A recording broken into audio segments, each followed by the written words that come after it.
Hi, I'm Jody McCoy. This is Huddle with 2G. Welcome to another episode of No Huddle. Tonight we'd like to take the time out to acknowledge the passing of a fellow alum of my alma mater, Immaculate Conception High School in Montclair, Brianna Williams, who was a victim of a senseless and tragic and violent incident over the past weekend. She played varsity basketball at the school. Pretty good player. I used to watch her all the time, sitting in the stands. She had a 20 assist game, I believe. So she was all right on the floor. Most of the kids I knew loved her, you know, and it's unfortunate that she passed away over the weekend. As a coach, Brianna, worked really, really hard, and her forte was to listen and play the role of a true point guard. She would lock down on defense. She would also, put the ball in spots where their primary scorer, made their life a lot easier. So much respect and condolences out to the Williams family. And since we're talking about high school basketball, we're going to open up with something, a little bit different on our NBA side because it has a little bit to deal with that, but not so much. LaMelo Ball, and 16 years old, having his own shoe. From what I know, this shoe supposed to be $395. I haven't seen a model or know what it looks like, but I mean, you're gonna have one son, why not have the other one as well? But I'm pretty sure I believe it's gonna be complications with that, as far as like him being eligible to play basketball. So just stay tuned. I actually got the chance to see the shoe. It looks very similar to the Kobe. It's a low-cut shoe, but it looks like one of those, like the shoe that doesn't have a body, like one of the Adidas type of shoes where, you take it, it's like almost like a sock almost.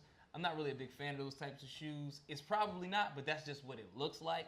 Okay. But also, what I wanted to know is, what's going on with the middle brother, LiAngelo Ball? Like, this kid gets no love whatsoever.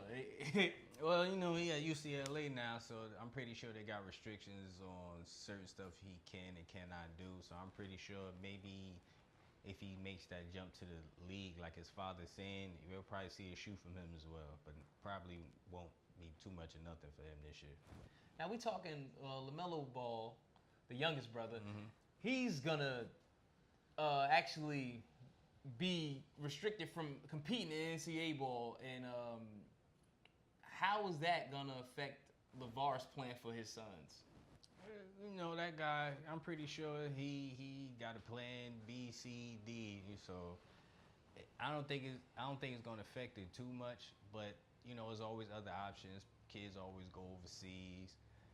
He may just not go to school at all, just sit at home and just work on his game. So, like I said, you got to stay tuned. It's definitely going to be interesting how all this play out. I'm just like, wow. I mean, $395, $400. If you buy his older brother, if you buy Alonzo and LaMelo, she has almost $1,000. Yeah, Alonzo lost all credibility over this past week. You already know why I feel a certain kind of way. There's no way you go out here and you disrespect Nas, fam. You just got here. This fame stuff, this brand new to you. You just got here. You don't go out there disrespect. I know the Migos is hot. Y'all young kids want to jump around, do the Migos, but you're not going to sit up here and disrespect Nas. We ain't having it out here, all right, fam? Did I do my New York accent? Yeah. Well, I look at it from his standpoint. Maybe he don't listen to Nas. You know what I'm saying? I ain't got no. How you gonna have an opinion if you don't listen to Nas? Yo, he heard Nas before. He said, "Ain't nobody listening to Nas no more." That's true. Well, I mean, I don't think Migos over Nas. Nah, I mean, granted, Migos make good music as far as dancing and going to the club and stuff, but Nas is real hip hop at the end of the day. You can't be on a certain platform and compare apples and oranges because everybody gonna go with whatever you like, and it's just like they two separate things. Nas and Migos not even on the same. You can't even put them in the same category almost. With him being in the NBA, he got to come to New York. So yeah, I'm pretty sure they're going to run into each other one way or another. Oh, all right. Well, let's get off the balls. Pause. Now, for real NBA news, Cleveland Cavaliers shopping the first round draft pick that they acquired from the Boston Celtics. Who do you think they're going for? Why not keep it? Why not keep the pick? Because they'd rather keep LeBron. He ain't staying. So just keep the pick. Listen, the way you keep LeBron James in a Cleveland Cavaliers uniform is you win a championship this season. Listen. They are trying to prove to him, listen, Kyrie asked to be out of here. We wanted him to stay. We got you the equivalent on offense, and we got you a draft pick that we can shop around to get another key piece. They want LeBron to stay. I hear the name I keep hearing is DeMarcus Cousins. My favorite center in the league, one of my favorite players in the league, and he not even going to stay there. So they just get, if they was to trade for him, that'd just be a rental. Well, could you agree that championships change players' minds? So DeMarcus Cousins, let's say this, goes to the Cleveland Cavaliers. They win a championship this year. Don't you think, hey, it might entice him, I could probably stick around for a couple more of these? No. And No? I say Dan Gilbert would be the reason why he wouldn't stay. I'm a Kings fan. He just went through that with Vlade Divac. Vlade Divac looked him in his face before the All-Star break. We are not trading you. Trades him while you're on the All-Star break. And he's going to go back and look at what happened with LeBron and Dan Gilbert the first time. When LeBron left Miami, he don't like that. He's a straight shooter. If you say something, he's going to take your word for it. I don't think he's going to stay. Another option from the same team, the Pelicans. It's also heard that the Cleveland Cavaliers could be potentially looking for his counterpart, Anthony Davis. Now that, to me, if you package Kevin Love with that first-round draft pick and probably a couple pieces from the Pelicans, I think that they could be a real threat with just having three superstars because Anthony Davis is one phenomenal basketball player.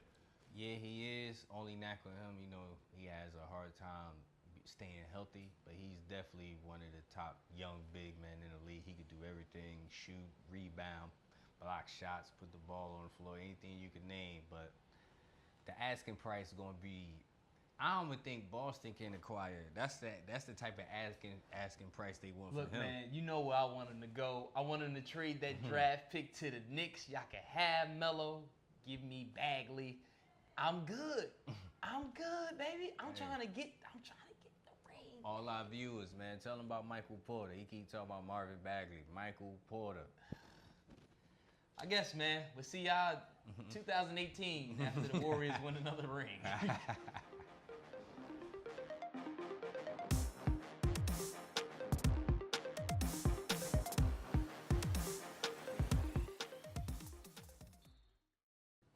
All right, well, since he lost for words, we're going to head to the gridiron.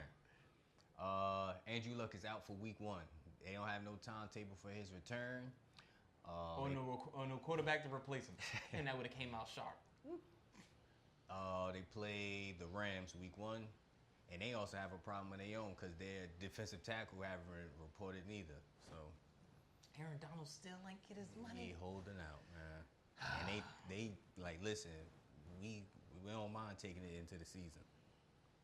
Cam Chancellor. Hey, well. Cam Chancellor showed his worth because the minute he stepped back on the field, that Seahawks defense changed last year. It just is what it is. But I guess if you're willing to take the risk, not my way of thinking. $14 billion industry. Pay the man. I'm saying every episode. Pay him. Yeah. Odell, another one's not practicing. Not really sure why. No, they're from the injury with Cleveland. He Okay. got hurt. He haven't practiced. They haven't ruled him out. But usually, I know during the season, the key practice date is Thursday. So maybe if he could, do some stuff Thursday, it's possible that he could play. But they just holding him out for the time being. Now, I want to say, is Odell overdoing this? Because Odell is known for overdoing everything. Now, is he overdoing this thing with this injury, or is it more serious than what the Giants want us to believe? I think they're just trying to protect him. You don't want him to be running drills and just re-aggravate something. Not to cross sports, but remember Kawhi Leonard? He had the sprained ankle. They sat him out. Then he re-sprained it. You don't want to hurt himself if he don't have to. Rather be in game than practice, or not get injured at all.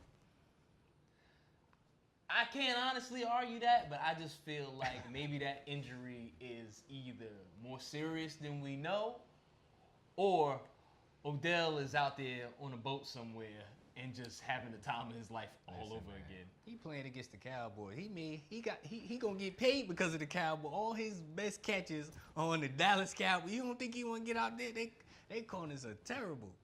Terrible. Hey man, we'll see. What we got up next? We have Le'Veon Bell's Le'Veon back. Bell. He's Le'Veon Bell. He talked about he haven't practiced, haven't been in camp. Talking about he won 30 touches, game 1 against Cleveland. Le'Veon Bell missed some time. He owed them touches. He's owed them touches, and I hope that's he a lot, man. With no camp or no practice. Well, he practicing now, but look, no man, camp. Look, I mean, you could give him 20 and 10, 20 rushing and 10 thrown at least. I can't see why, if a guy has that much talent and that much faith in himself, that the Steelers don't just get behind him and say, hey, hell with it, man. Our money is on you. You think you that damn good? Well, show the world, man. Show the world. Yeah, he is a phenomenal athlete. He's one of the most patient runners in the NFL. I mean, the way he reads his blocks is uncanny, man. I done seen him go for 100 yards on some of the best rush defenses in the league. So it's definitely good to see him back as a fan. I mean, he got Cleveland, so I'm expecting for him to go off, of course, as long as with the rest of his teammates, of course. So it's definitely gonna be good to see him on the field. Hey man, Jordy McCoy, thanks for watching No Huddle. This is Huddle with 2 G's. And before we end this, one of the best rappers of all time, Fabulous. I'm not gonna argue with you. I'm actually hoping that Fab come back. I'm not gonna dabble into your foolishness with putting crazy stuff at the end of the show, but make sure you subscribe, you like the video, you share it, leave a comment. If you want to talk about Fabulous to this guy, Adam, do something to that nature. Hey, and we like all types of contact on social media, so hit us up. Like I said, Fab, my favorite rapper. You know what I'm saying? To me, he a GOAT, but we can say that for another day. Make sure y'all comment, subscribe. You can even hit me up so we could debate a few. I don't mind debating, man. You know what I'm saying? I told you I can run I can run a 4-6. I like peanut butter, Ultimate Warrior, Fat. Yeah, I'm the GOAT. Yeah, you right. You the GOAT. Yeah, because you bad at everything. No, I'm not. You're bad. No, I'm not. Bad. We gonna revisit these predictions. Yeah. McGregor. Please subscribe. I'm gonna let him get that one. Peace. That's right.